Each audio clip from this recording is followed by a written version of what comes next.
Heron के सूत्र यानी हेरॉन्स फॉर्मूले के इस वीडियो में आपका स्वागत है। पिछले वीडियो में हमने हेरॉन के सूत्र पर आधारित कुछ प्रश्न हल किए। इस सत्र में हम उसी पर आधारित कुछ और प्रश्न हल करेंगे। तो चलिए शुरुआत हम इस प्रश्न के साथ करते हैं।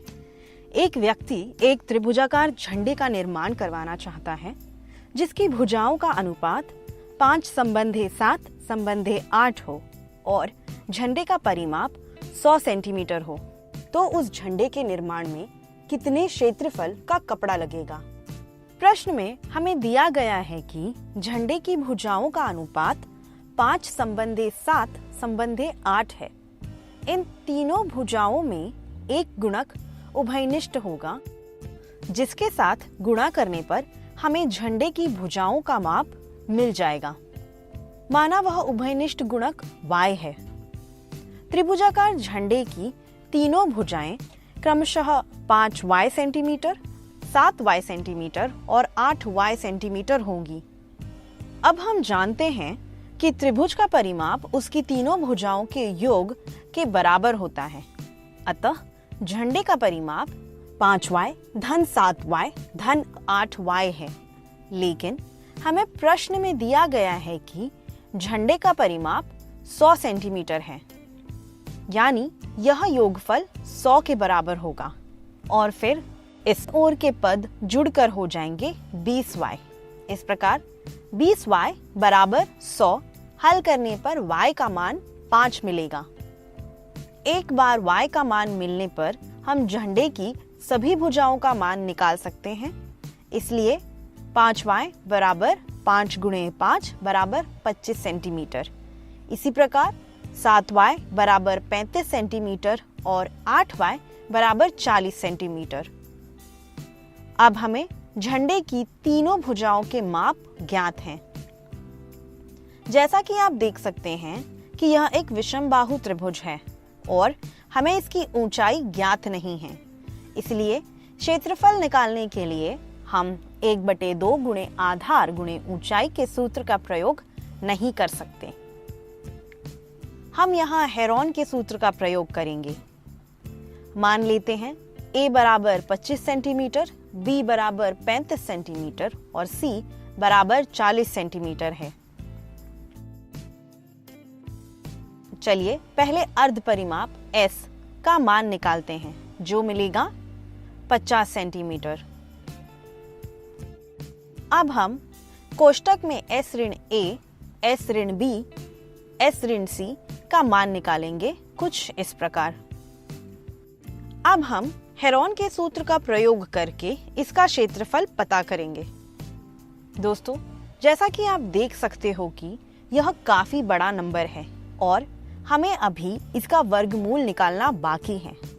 ऐसे समय पर इन संख्याओं को गुणनखंड के रूप में लिखकर वर्गमूल निकालना आसान होता है। यहाँ हम 50 को 5 गुणे 5 गुणे 2, 25 को 5 गुणे 5 और 15 को 5 गुणे 3 और 10 को 5 गुणे 2 लिख लेते हैं। अब दोस्तों, यहाँ पर संख्या 5 6 बार है और संख्या 2 2 बार। इन दोनों संख्याओं को करनी से बाहर लेकर हम संख्या 5 को 3 बार लिखेंगे और संख्या 2 को 1 बार और संख्या 3 को करनी के अंदर। इस प्रकार हमें उत्तर मिलेगा यह। अतः उस व्यक्ति को झंडा बनवाने में 250 करनी में 3 वर्ग सेंटीमीटर कपड़ा लगेगा। अब बढ़ते हैं अगले प्रश्न की ओर। इस प्रश्न में हमें त्रिभुज ABC और त्रिभुज DEC सर्वांगसम दिए हैं। साथ ही आकृति में कुछ भुजाओं के माप ज्ञात हैं। हमें त्रिभुज ABC और त्रिभुज DEC के क्षेत्रफल के साथ पूरी आकृति का क्षेत्रफल ज्ञात करना है। दोस्तों, जैसा कि प्रश्न में दिया गया है कि त्रिभुज ABC और त्रिभुज DEC सर्वांगसम हैं और हम जानते हैं कि सर्वांगसम त्रिभुजों के संगत भाग बराबर होते हैं, यानी इनकी संगत भुजाएं बराबर होंगी।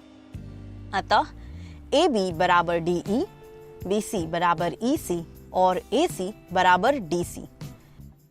इसीलिए भुजा AB का माप 7 सेंटीमीटर होगा और त्रिभुज DEC में EC का माप 5 सेंटीमीटर और DC का माप 4 सेंटीमीटर होगा। अब हम त्रिभुज ABC में हेरोन के सूत्र का प्रयोग करके इसका क्षेत्रफल पता करेंगे। मान लीजिए A बराबर 5 सेंटीमीटर, B बराबर 4 सेंटीमीटर और C बराबर 7 सेंटीमीटर है। तो सबसे पहले हम त्रिभुज ABC का अर्ध परिमाप पता करेंगे जो होगा 8 सेंटीमीटर। अब हम कोष्टक में S ऋण A, S ऋण B और S ऋण C का मान पता करेंगे। यह रहे इनके मान। अब हम ये मान हेरोन के सूत्र में रखते हैं। हेरोन के सूत्र के अनुसार सरलीकरण करने पर हमें त्रिभुज ABC का क्षेत्रफल 4 करनी में 6 वर्ग सेंटीमीटर मिला। दोस्तों, क्या अब आप त्रिभुज DEC का क्षेत्रफल ज्ञात कर सकते हैं? क्या हम फिर से हेरोन के सूत्र का प्रयोग करेंगे? जी नहीं। हम जानते हैं कि त्रिभुज ABC और त्रिभुज DEC सर्वांगसम त्रिभुज हैं और सर्वांगसम त्रिभुजों के क्षेत्रफल बराबर होते हैं। इसीलिए त्रिभुज DEC का क्षेत्रफल भी 4 करनी में 6 वर्ग सेंटीमीटर होगा। क्या इस प्रश्न का उत्तर यही समाप्त होता है? जी नहीं। हमें पूरी आकृति का क्षेत्रफल ज्ञात करना है जो होगा त्रिभुज ABC और त्रिभुज DEC के क्षेत्रफल के योगफल के बराबर। तो इस आकृति का क्षेत्रफल होगा 8 करनी में 6 वर्ग सेंटीमीटर। दोस्तों, इस सत्र में बस इतना ही। आज हमने हेरोन के सूत्र से संबंधित कुछ प्रश्न हल किए। मिलते हैं अगली वीडियो में। धन्यवाद।